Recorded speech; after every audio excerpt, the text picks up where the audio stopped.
Ce qui devrait être un week-end estival tranquille a vu Helsinki se préparer à la rencontre de ce lundi entre Donald Trump et Vladimir Poutine. La ville n'a cependant pas besoin de tout planifier en partant de zéro. Depuis l'époque de la guerre froide, elle accueille en effet plusieurs sommets. C'est ici que le sommet de 1975 entre le président américain Gerald Ford et le dirigeant soviétique Léonid Brejnev a lieu. Les dirigeants de 33 autres pays assistent également à cet événement de 3 jours, 3 journées qui conduisent à la signature des accords d'Helsinki, permettant de réduire les tensions de la guerre froide avant l'effondrement de l'Union soviétique. Une quinzaine d'années plus tard, c'est au tour du président américain George W. Bush et de son homologue soviétique Mikhail Gorbatchev de se rencontrer à Helsinki pour discuter de l'invasion du Koweït par l'Irak. Les deux hommes se saluent chaleureusement et Gorbatchev apporte même une pointe d'humour dans cette réunion pourtant formelle.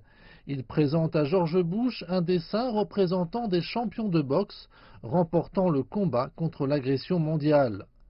En 1997, l'Union soviétique s'est effondrée et l'OTAN cherche à se développer.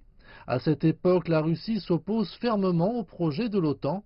Le président russe Boris Yeltsin et le président américain Bill Clinton évoquent le sujet à Helsinki. Nous avons convenu que les relations entre les États-Unis et la Russie et les avantages de la coopération entre l'OTAN et la Russie étaient trop importants pour être compromis. Bill Clinton et Boris Yeltsin développent une forte amitié personnelle au cours de leurs années au pouvoir.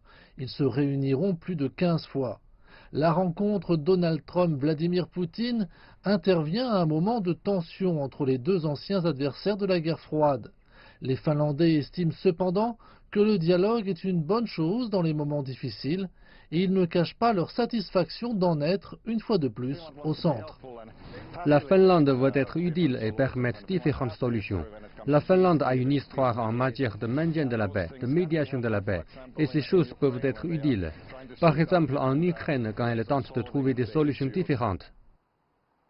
La rencontre aura lieu dans un palais présidentiel surplombant la mer Baltique, mais cette fois, aucun programme spécifique n'a été communiqué.